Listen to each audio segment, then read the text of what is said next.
Hey guys, today's class is going to be a review of Bain's Barbell Classic number 3. In this case, at the time of this video, the most recent meet that I've done. I'm going to be going over the training, off-season training, and what I did to meet or prep for the meet, and then how it went.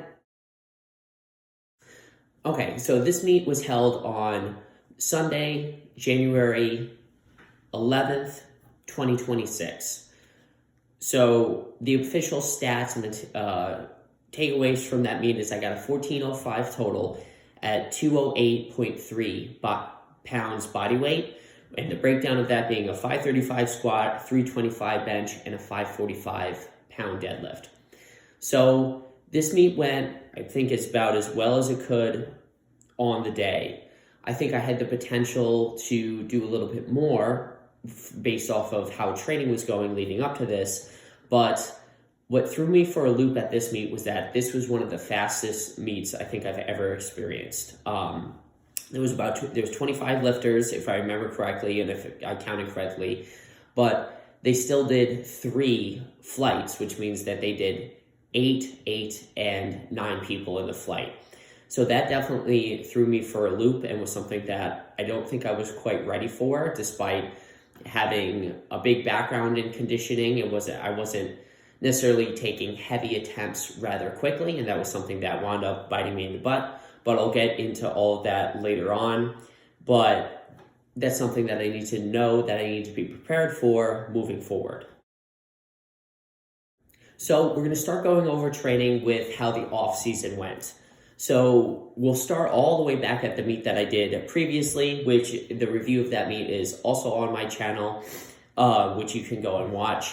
That video will also give you more in-depth analysis of what I did for meet prep and all that sort of things, because the meet prep itself was similar, but the off season was drastically different. So if you want some more details on how the off season training went, you should look at 2 of my other videos. First one being the review of my first sprint triathlon, and then the second video being the review of my first high rocks.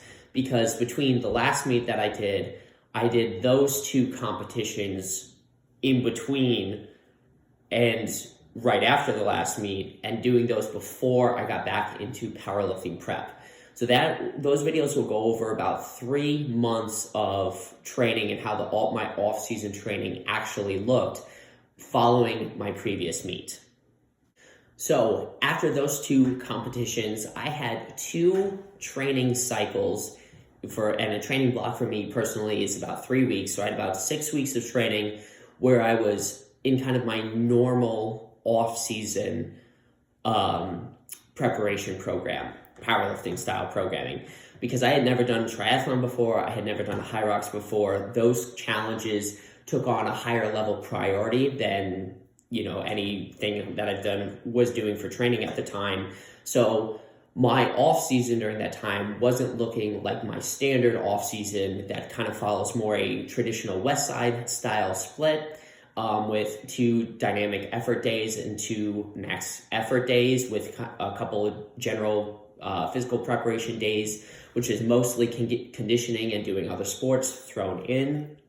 So I really only had 2 cycles that actually looked like that style of training before getting right into powerlifting prep specifically. So for cycle number 1, so like I said, now I'm in my standard, again, off-season powerlifting, meaning it's a concurrent program. So I'm still working on sprinting, jumping, throwing med balls, general power production, doing dynamic effort exercises and maximum effort exercises, and then just muscle building style accessories, and then throwing my conditioning on the in-between days. So again, that's a concurrent style program because I'm developing multiple physical attributes at the same time. And even though that might not raise any physical attribute maximally at that time, I'm okay with that because it's the off-season training. When I focus on maximum strength, that's when I'm going to start to transition into my powerlifting prep style training. So we'll start to go over what those cycles actually, those training blocks actually looked like. So like I said, I start the week out with my dynamic effort days. So day number 1 is going to be dynamic effort lower, which is starting with fast jumping and longer, more maximum velocity style sprints, or sprints that take up a longer distance so it can get up to some higher speeds, but then there'll be a lower total volume of the sprinting there. And so what I mean by fast jumps is, depending on what area of jumping I'm focusing on, today will be things that are more speed dominant relative to my maximum effort days, or the jumping that I'm doing on my maximum effort days.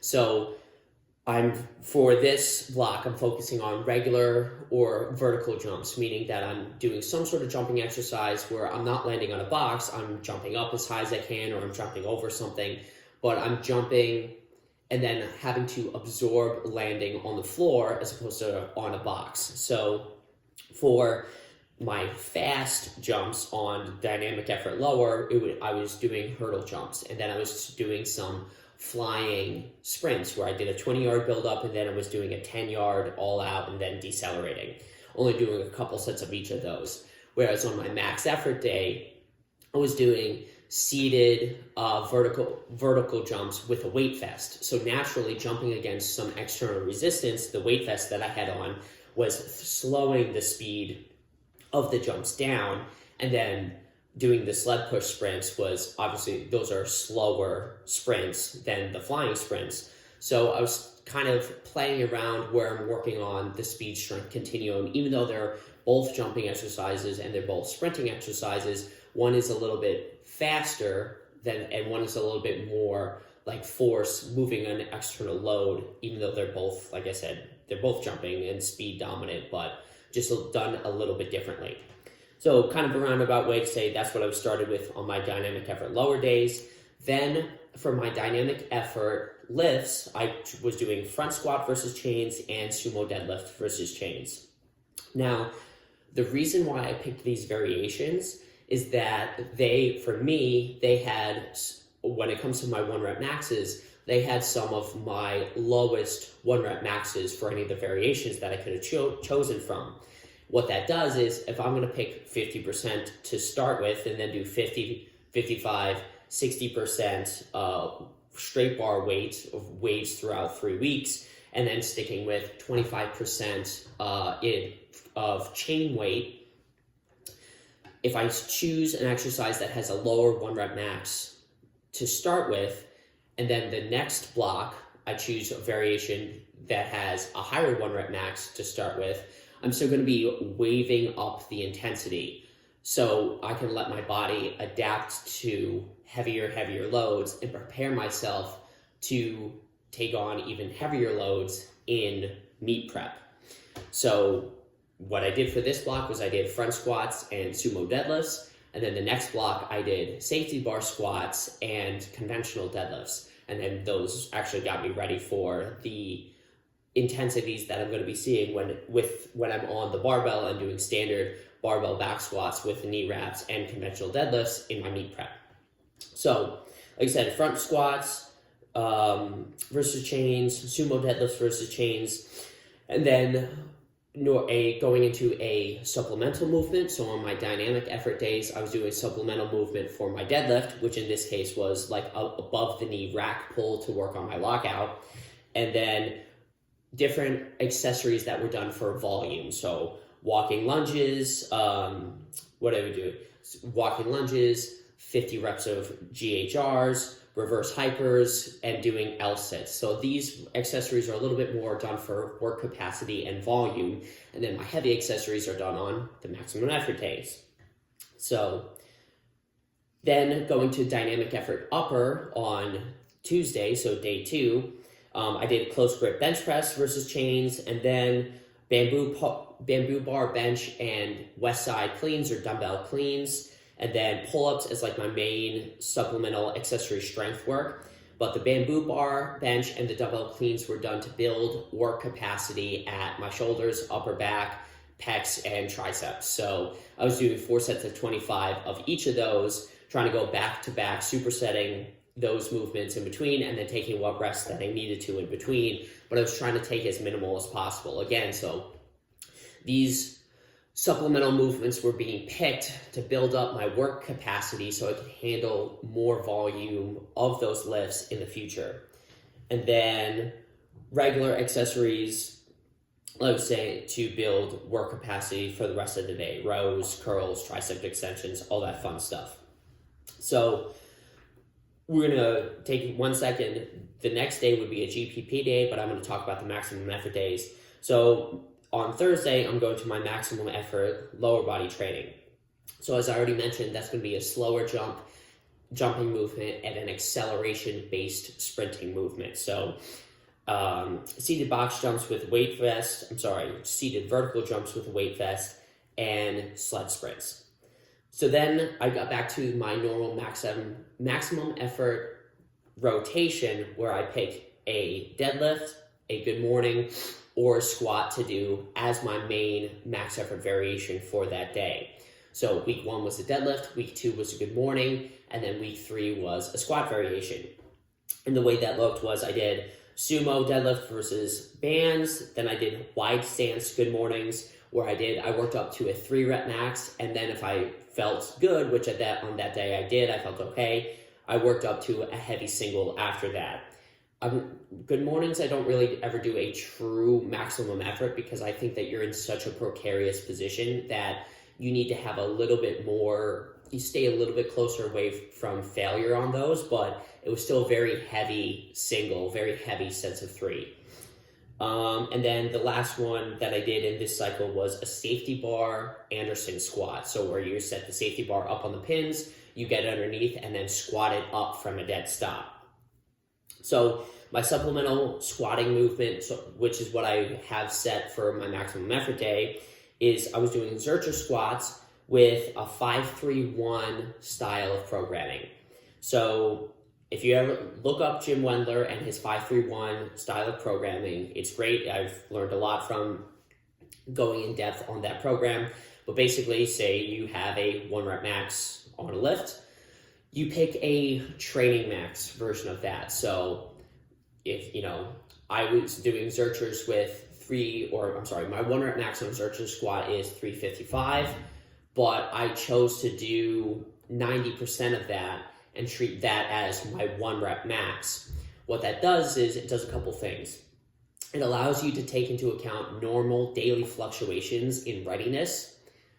Life is tough and your body is a dynamic, integrated system that things can go wrong all the time or you don't feel super great on that day, you're supposed to do this, whatever, yada, yada, yada.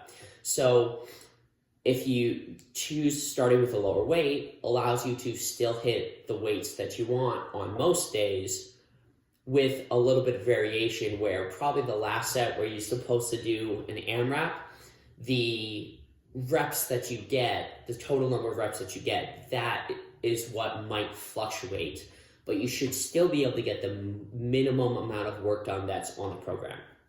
So, So, like I said, I did 5-3-1 for the 3 weeks on Zercher squat, then more heavy accessories, heavy lunges, heavier GHRs, so on and so forth.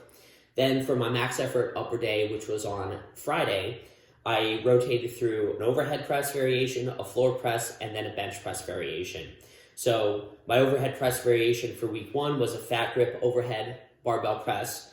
The floor press was floor press where I stayed at 60% of my 1-rep max on straight weight and proceeded to add chains every set. So I kept trying to add more and more chains as I went. And then what I call a rack push, which is, some people call it a pin press. I just think it's funny to call it a rack push. It's kind of a play off of a rack pull. So rack push being you set the bar on pins, you start underneath the bar, and then you press it up from there from a dead stop like an Anderson style squat would be. And then, like I said, heavier accessory days or heavier accessories done on my maximum effort days. So what the GPP days look like. So throughout the week, that would be on Wednesday, and then either Saturday or Sunday, depending on how my schedule was looking. So on the first GPP day, I was doing rowing, low intensity, steady state for about 20 minutes, just continuing to try to maintain a specific pace that I can breathe in and out of my nose for the whole time. And then I was doing a swim workout, basically whatever. Kate is pretty much my swim coach and has been, and especially is at the time. But since I put so much work into swimming for the triathlon, I have been recently trying to maintain that at least a little bit and trying to get better at that by swimming once, maybe twice a week, but mostly once a week. Because I was working pretty hard for that skill. I didn't want to lose it. So rowing less work, and then whatever swim workout I was going to do for that day. And then day 2, I was doing 1 hour of cardio where I was doing 20 minutes on the bike, 20 minutes on the rower, 20 minutes on the elliptical, with my goal being to maintain nasal breathing for that whole time, just like I was doing on the row machine on that Wednesday. So it's pretty much an overview of cycle number 1.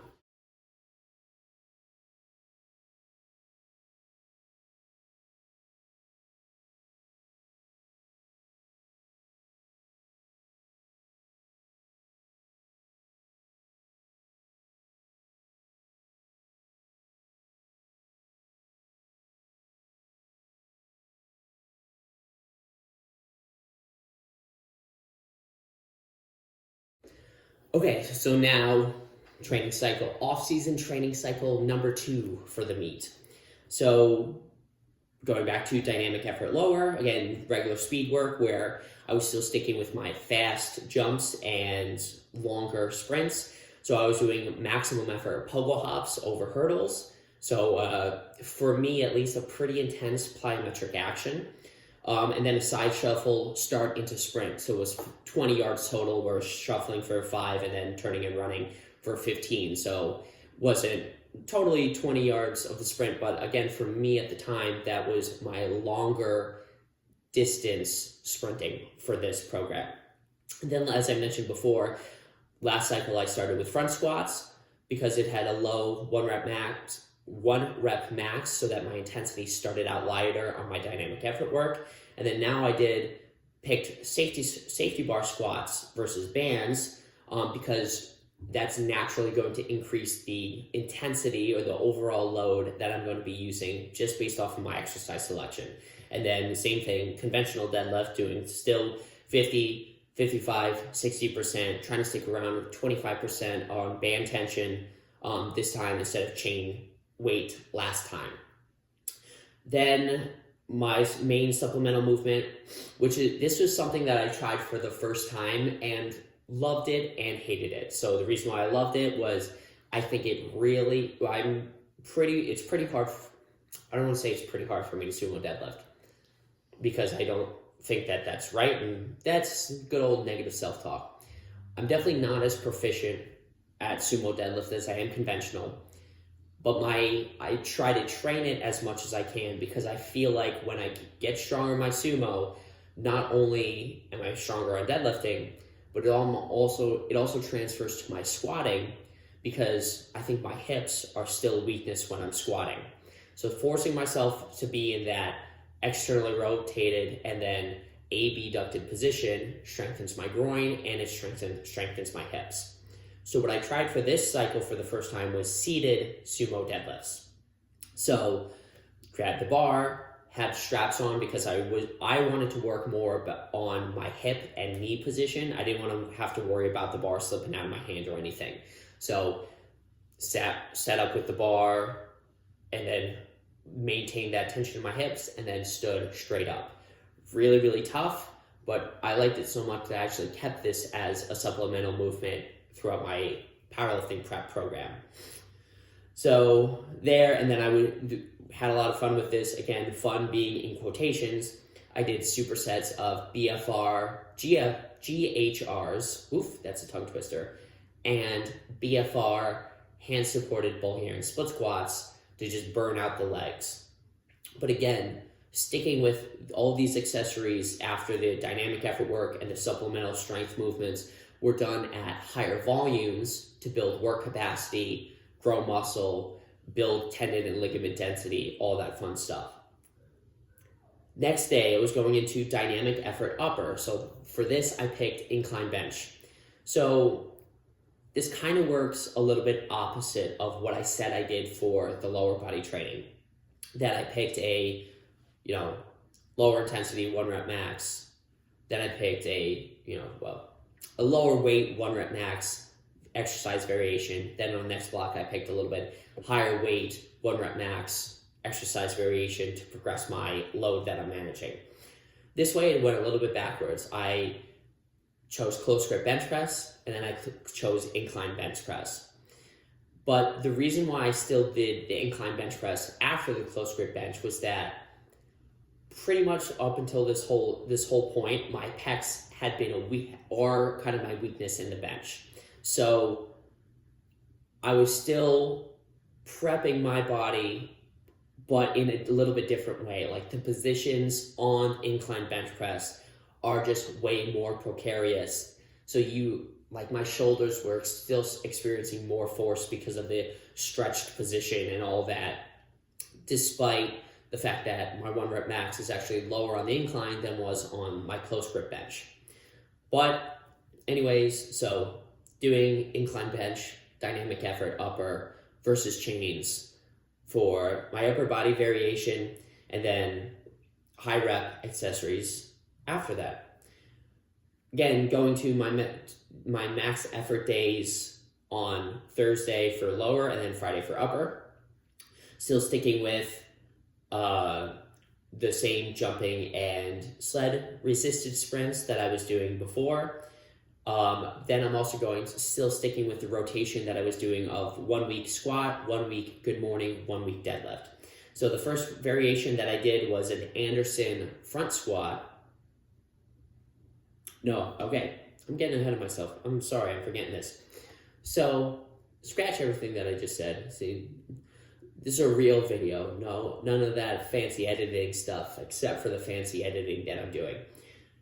So in this block, I started to pair max effort squats and deadlifts. The reason why I was doing this is because I was going to prepare my body, or using this block to prepare my body to feel what it's like to both squat and deadlift maximally or close to maximally on the same day, which is what's going to be done in not only the powerlifting prep, but on the actual meet day. So what I did for my squat variations, week 1, 2, and 3, my first week squat variation was Anderson front squat, and then I did Anderson front squat, and then my deadlift variation was a barbell good morning. Then the next week I did Duffalo bar squat plus a trap bar deadlift versus bands off of one block.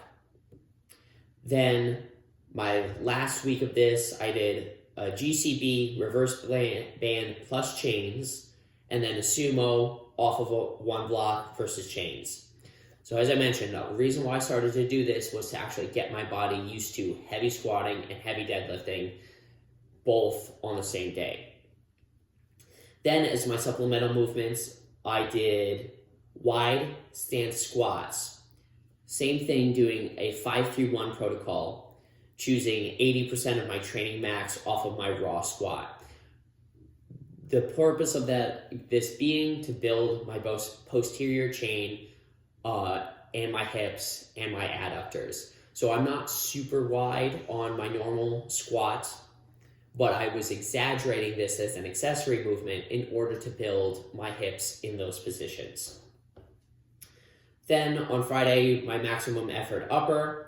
Here we did pretty much all bench press variations. Well, I shouldn't say pretty much. We did all bench press variations because I'm only benching at the meet. So I was okay taking out the overhead press and the floor press, and what those just moved into the supplemental accessory or supplemental movement categories. So what I did for my first week, I did slight decline press versus chains. Then I did a 3-board press. Then I did a Duffalo bar versus medium bands. And on this day, I had fun with a mechanical drop set of dumbbell bench press. So where I started on incline, then went to flat, then went to a slight decline where I worked till failure or close. It was pretty much one RIR, one rep left before failure. at each position, and then that was a set. That was a pretty cool one. I do have an exercise or an example of that on my channel. And then that was the heavier accessory day. Then my GPP day on the Wednesday was still rowing and swimming. My rowing, I started to kick up my intensity a little bit, so I was just trying to move at a faster pace where I was still breathing in and out of my nose, or in through my nose and out of my nose, but every now and then allowing myself to take a mouth breath. But it wasn't all just mouth breathing. And then swimming, and then the day 2 was really getting replaced by, and this was more because of scheduling, but I was doing sled drags and then working on my running form. And that's pretty much it for cycle 2. After that, I started to roll into meet prep. We'll see that.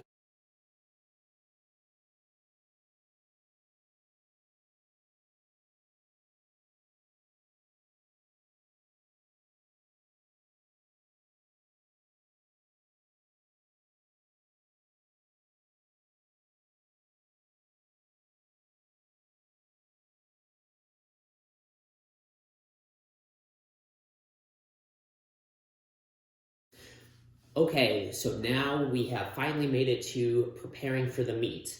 So I had about 8 weeks of a meet prep at this for this one. I did a lot of things very similar to how what I did in my last meet, where I had gotten my best total. Right, if it's not broke, don't try to fix it. So if you want to get more of an in-depth look on how that went, feel free to go watch that video. For some overviews of it, what I did was, instead of doing a normal 7-day rotation, I split my microcycle into 10 days. How that looked was, I did a heavy upper body day, then the next day I did my upper accessories. Then I did heavy lower body, then the following day, lower body accessories, then I took a day off, and I repeat that twice. So, and then that would be equal the 10-day microcycle, okay? For this prep, I started with about at around 70% of my 1 rep max. 70% works out fine. What I wanted to do with my off season, which I think I got done, was just get back up so that I was prepped to handle the start of meet prep. Meaning I wanted 70% to feel not like nothing. I didn't have to use the off season to get myself all the way back up to my 1 rep max strength, because that's what meet prep was going to then do.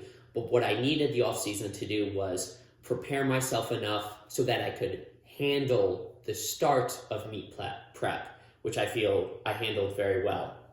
So I started with 70% on all of my lifts, and I was using Paraplin's chart for my volume recommendations, where I was going for that optimum number for 70 to 80%, and then which is 18 lifts, and then so I would start with 6 sets of 3, and then I was doing cluster deadlifts with about a 20 to 30 second break in between on those 6 sets of 3, and then progressing that as I progress forward. So when I was doing 80 to 90%, I was going for 15 lifts each session. 90% plus, so I was going for, a little bit less than that, 3 to 5 lifts each session. But I was also giving myself a little bit of leeway, where I was trying to, if I got between the minimum and the optimal number of reps, I was still considering that a good session. So after a couple weeks, I was starting to give myself a little bit of leeway on the total volume that I was doing, and I was adjusting based off of how my body was feeling. There was a couple days in there where I was like, my back, there was one point my back got super cranky, so I was done. I hit the minimum, and I was like, I'm good. I'm not going anymore. So, yep, optimal. So we'll go over the upper body stuff first. I'll get into the lower body, right? Because I started the microcycle with upper body training. So that was kind of a quick overview of what I was doing with the percentages, what I was doing with the volume of my actual, that was actually barbell, squat, bench, and deadlift. Then moving into the supplemental movements, which these are I was still keeping on my heavy days, okay? So, and then accessory stuff was all on the second day. So for upper body, I basically split things into a bottom supplemental movement and a top supplemental movement. So my bottom supplemental movement on heavy day 1 was floor press. On the second heavy upper day of the microcycle was incline bench press. And then for the top half, I was doing either top half tricep barbell tricep extension. So barbell starts really close to the top and I had chains on it and just tricep extended out, or spoto press. Now I was putting a little bit more emphasis on the bottom position with my second day supplemental movement with the spoto press because that was my weak area. I really only needed a little bit of tricep work to get a little bit more tricep strength. It wasn't what's holding me back at the time. And then after that, I was finishing with a heavy horizontal row, which is mostly chest supported rows, either with dumbbell or kettlebell. Heavy vertical pulls, which is just, I was doing mostly pull-ups. Eventually my biceps and elbows were getting a little bit cranky, so I switched those to lat pull downs, just more for pump work. And then I was doing face pulls to essentially decompress my shoulders and pull my upper back and shoulders back to end my session. Then after that, on my upper body accessory days, again, it was really similar to last style of programming or last time I got ready for a meet because it worked out well. So I was doing dumbbell bench presses plus different row variations as superset number 1, then a vertical push, which was last time I did barbell overhead press, but I was going to switched it for Viking press to take a little bit more wear and tear off my shoulders and elbows. And then row variations, high rep push-ups, upper back accessory exercises, and then arms where I was doing some lighter pump stuff and using the BFRs, again, to get a good hypertrophy stimulus, but does not necessarily tax my joints as much. So then on my heavy lower body days, I was doing my heavy squats and deadlifts, going with the percentage sets and rep schemes that I was kind of telling you about before. Then I was doing 2 supersets, one with a good morning and a sumo version. So one day was a dead stop safety bar good morning, and the other day was a Duffalo bar good morning. And then as I mentioned before, my sumo version on one day was a seated sumo deadlift, and the other day was a floating sumo deadlift where I paused with the tempo. So I paused 2 seconds on the way up, stood up, paused 2 seconds on the way down, touched the floor. Then my second superset was a carry variation and a heavy row variation. So the carry variations that I did was the strongman handles or trap bar, and then the row variations were either pendlay rows or bent over barbell rows. Then I was ending the session with 100 reps of reverse hyper, purely for back decompressive purposes to try to keep my back and hips as healthy as I can, considering I was doing all that compressive work with the heavy squats, deadlifts, and accessories or supplemental movements, and then getting into the accessories on the next day. That day looked like I was doing sled drags at the start, doing sled push sprints, and seated box jumps because I still wanted to maintain the explosive work that I had been working on in my past couple training blocks, but I wanted to do it in a low fatigue style way. So because I had all of my training resources are trying to go towards building muscle and then building strength. I don't really need explosive sprinting and stuff at this point to get ready for a meet.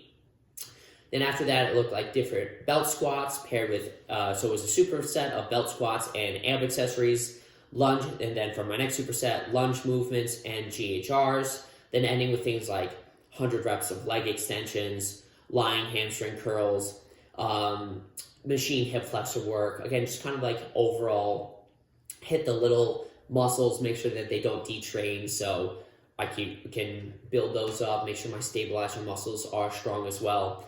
And then ending with a core accessory circuit, which this is where I push the reverse hyper's weight a little bit more, paired with hanging leg raises. Again, for a little bit more, not only are those traction-based exercises that can help decompress my spine, but it also kind of decompressed my shoulders because I was doing the hanging leg raises, but also really strengthens my core from both directions, not only doing hip flexion and kind of a crunch on the leg raise, but doing the reverse hypers.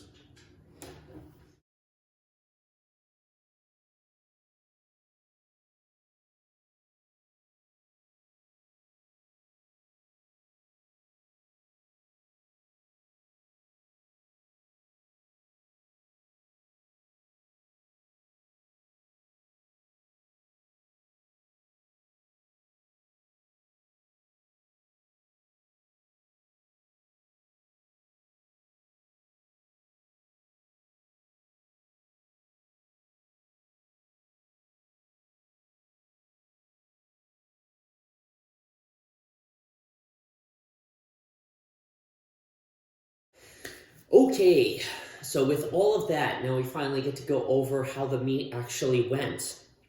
And as I kind of mentioned at the start, this one was a big curveball for me. But I'll kind of go through what happened as I take on each event by itself. So obviously, squat is first. Now, I was in the second flight of squatting. I was opening up at 5:15. Now, here's a little tip for everybody out there: is definitely pay attention to how many people are in each flight, because that will hopefully help you, telling you how quickly you should warm up. While I saw that I was in the second flight, I wasn't really paying attention to the number of people in the flight before me, which, as I mentioned now, there was 8. And then there was only 8 in my flight.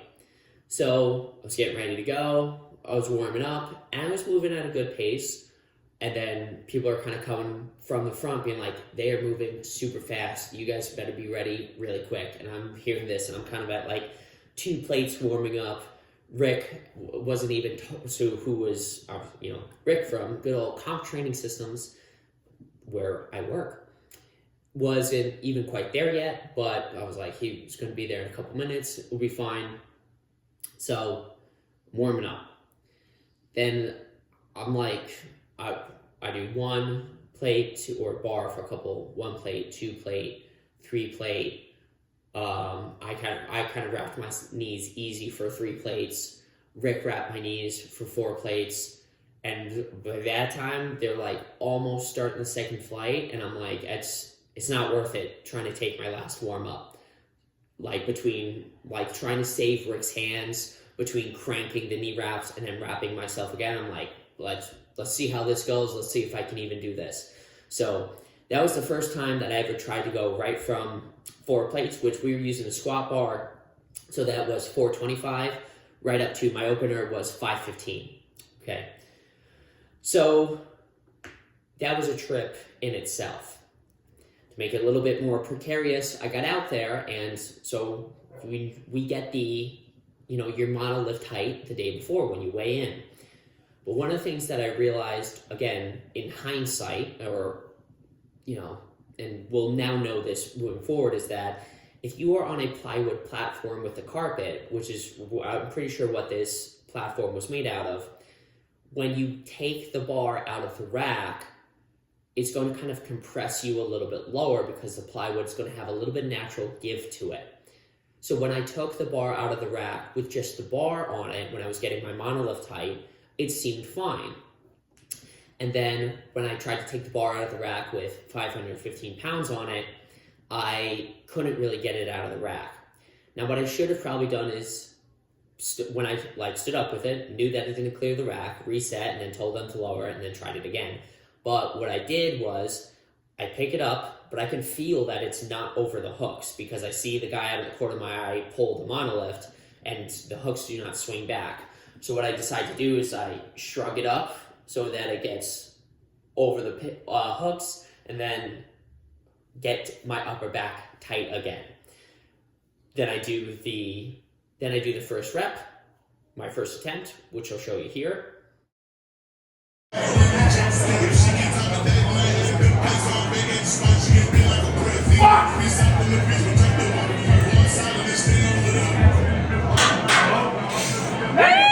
Good lift. And while the rep was pretty clean. I feel like it was okay. When as you can see in the video, when I went to, because the rack was too high, when I went to put it back, I was starting to push the hooks away from me. So I again had to kind of like shrug it up over the hooks and to get it on the rack. For the record, I am by no means I'm blaming anybody at the meet, or that was not my intention of bringing that up. My intention is not bringing it up because I need to know that I need to have the hooks. I needed to have the hooks lower so that I know that moving forward.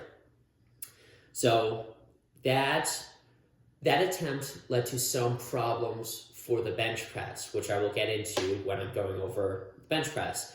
For the rest of the squat, it didn't really matter to me. I was moving, my adrenaline was up, so I didn't feel anything in my neck and shoulders. Hint, hint, wink, wink, did a little bit later. But, so now I was going into my next attempt, which I jump up to 535.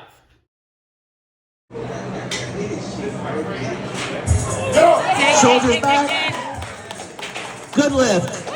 So as you can see, is that attempt, it went pretty good, and I think it looked pretty good, but I think that was really all that I had for today. That was a tough rep. I knew that that was a tough rep. So I was like, screw it. From rep number 3, I'm going to go for a 5-pound PR. I don't think it's not necessarily where I wanted to end up, but I was going to try it anyways. This is how it went.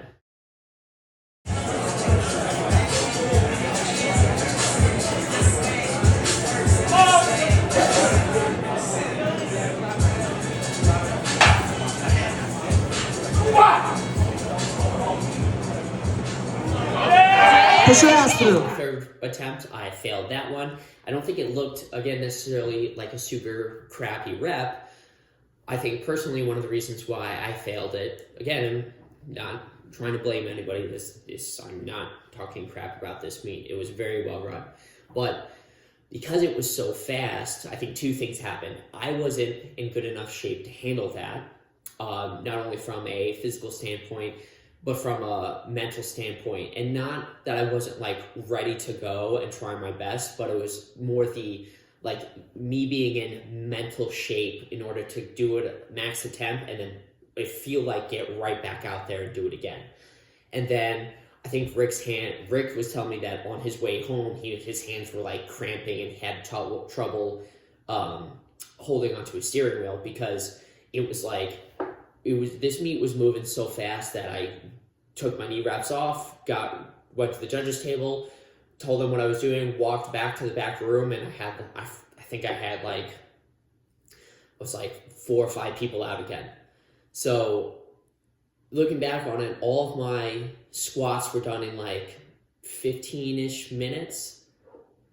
I'm not, that's not 100% of a perfect number, but the point being that it was very quick, and that was tough. I think that definitely contributed to me missing that last squat. So it's all good. I need to know that I need to be ready for it next time. Okay, so now as in all powerlifting meets, we're going to move to the bench press. So this one was moving at a much a pace that I was way more used to, and it's bench anyways. It's not like that doesn't take nearly as much out of you, or at least it doesn't personally. No, I'm not Jimmy Cole bench pressing 1,000 pounds for 30 reps, but whatever.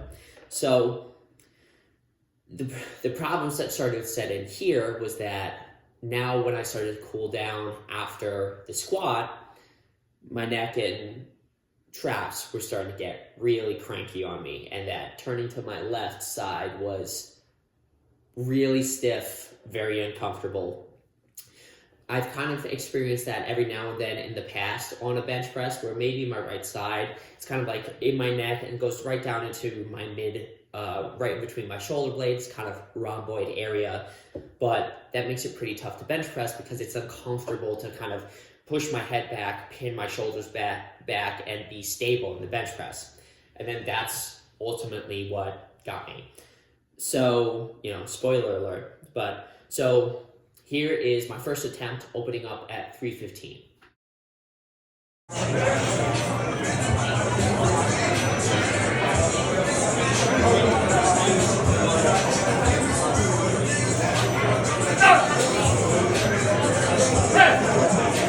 know why? Because I had these guys. Which wasn't too much of a problem. I thought about jumping up actually a lot more than I did, but we were just like, why don't you do 325, which I was fine with.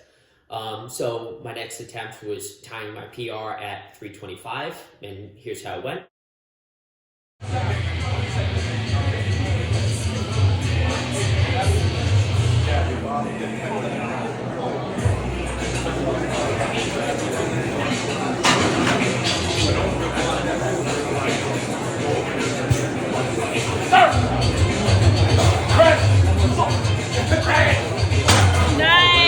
Single, but I definitely thought that I had more in me.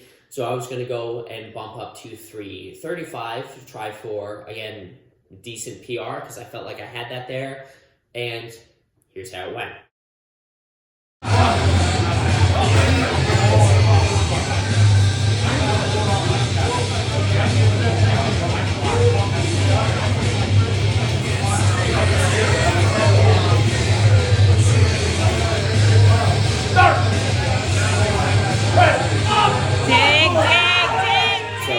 Where I feel that trap or whatever neck and shoulder tweak kind of reared its ugly head. That was one of the highest bench presses that I think I've ever missed. And again, because normally, as I was mentioning before, and what I was doing is a lot of my accessories were done to build my chest, because I feel like most of the times when I miss a bench press, it would go down and then I try, it would be on my chest and I get it just a little bit off my chest, and then I would either flare out or I wouldn't have any strength to push from. So in this last meet, working on my chest a lot led to a big bench press PR. So that's where I was still going with that. But so as you can kind of see where I was starting to press, and then I almost get it like midway up, but then that's where like keeping my shoulders pinned back and controlling that bar position just wasn't there for that day with everything that was going on. So I don't think it's necessarily all tricep strength at this point. I think it's that I had to maintain my upper back position, and I didn't quite do that on my third attempt, and that's one of the reasons why I missed it. Okay, so now we're on to the last event, deadlifting. So this was actually if we thought squatting was fast, it pales into comparison to how fast we went on the deadlift. So, I should say kind of, maybe not obviously, but there was a little bit more like people squatting in rafts and all that stuff, but there's none of that really needed for the deadlift, so just kind of rolled with it. So I would say the warm-ups definitely felt pretty heavy at this point. I was just going to try to do the best that I could, build total. So I opened up with 545, which was my opener at the last one too. That didn't feel like any issue.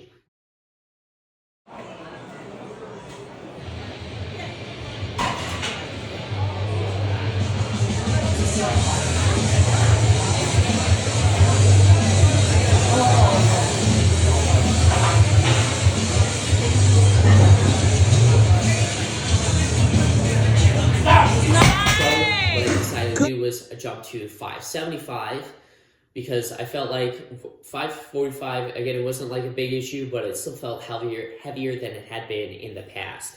So 575, and this was an interesting attempt because we'll see here.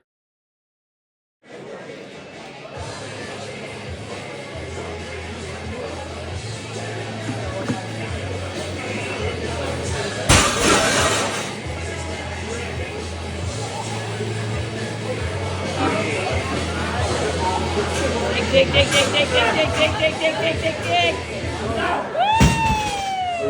I actually thought that I got that lift, and I didn't realize that it didn't count until I think it was the Wednesday after the meet when I was looking at the official results. It had me only as a 545-pound deadlift, and I was like, I thought I got that 575 because I stood up with it, and we'll just say I was blacked out a little bit, so I didn't see the judges raise up 2 red flags. I don't know if it was 3, but I think it was 2 red flags that they called me for soft knees. So again, that's fine. My intent is to not come off as complaining or anything like that. it's powerlifting. Life is life. I didn't count. I didn't get the call. It's fine. But I personally didn't actually know that until a couple days after.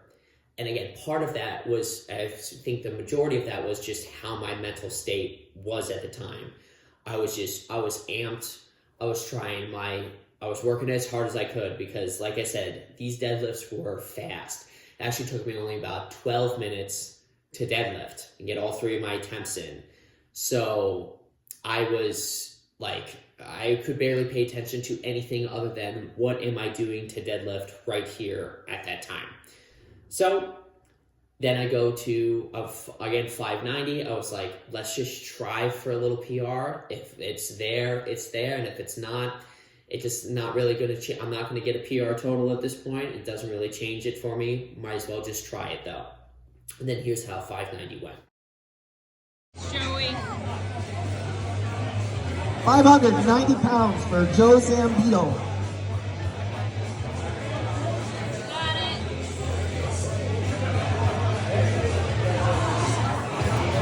Dig.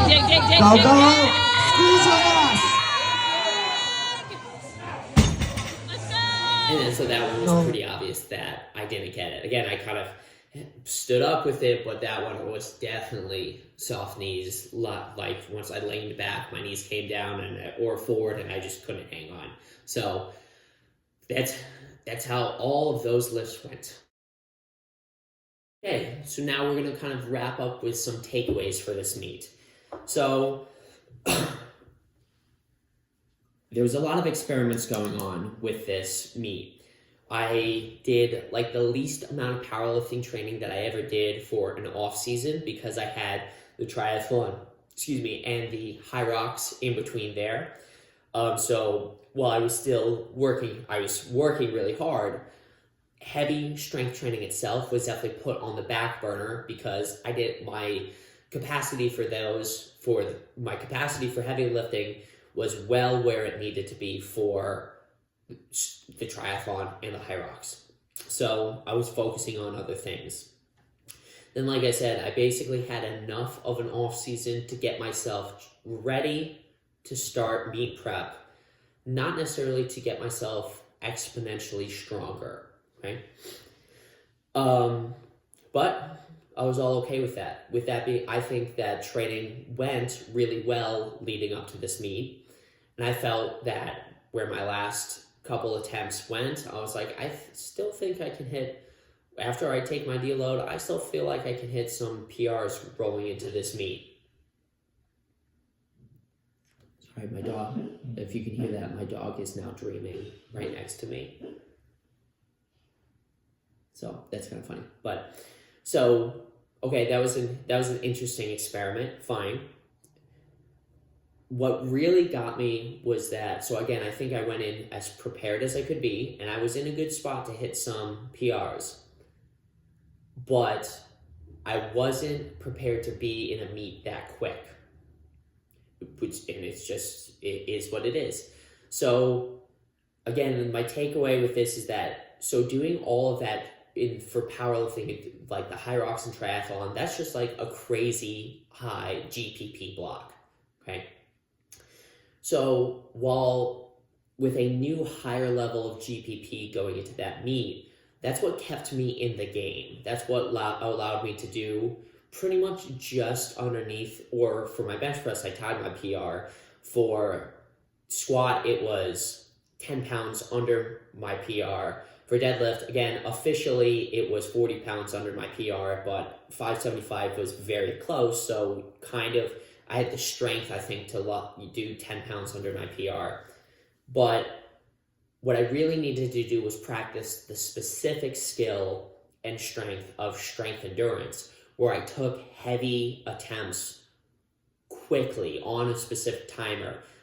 Throughout my whole meet prep, when I was doing my sets and reps, my volume work on squat and deadlift, I didn't necessarily do it on a specific timer. I just went when I felt ready. And because I had the time to do that when I was training, I didn't even think anything of it. That's not something that had bit me in the butt in previous meets, so I never even thought about it. But it definitely got to me here. And now I'm going to know that I need to be prepared for that moving forward. So some ideas that I was thinking about in order to do that moving forward was still to really build out my GPP. It's going to be a while before I do competition anytime soon because me and my wife have our second baby coming in a month probably at this point. So I'm still going to be sticking with a lot of GPP, lots of conditioning, lots of swimming, biking, sled dragging, accessories done at a quick pace, all that stuff to maintain a really solid base of conditioning. But then I'm actually going to be practicing moving or lifting heavy loads under fatigue. There's a couple ways that I was thinking about doing this. First is going to be to start with strongman events, because I think that strongman, when it comes to strength endurance, they're probably some of the best out there. Maybe CrossFitters could be second, but strongman is pretty much the sport of strength endurance. Yes, they have some maximal lifts in there, but strength endurance is primarily what they're doing. So, but that type of strength endurance is not necessarily specific to a powerlifting style strength endurance.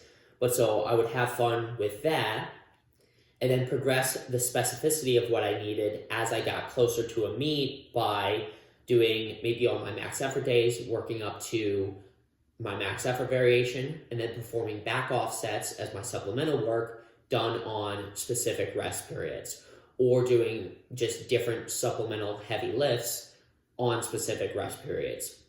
And then my last cycles leading up to powerlifting prep, and then pretty much throughout powerlifting prep, that I would actually take my heavy attempts on a timer on specific rest periods so I can practice that turnaround time for my attempts. So, if I ever get a chance to try that out and try all those thoughts out, I'll let you guys know.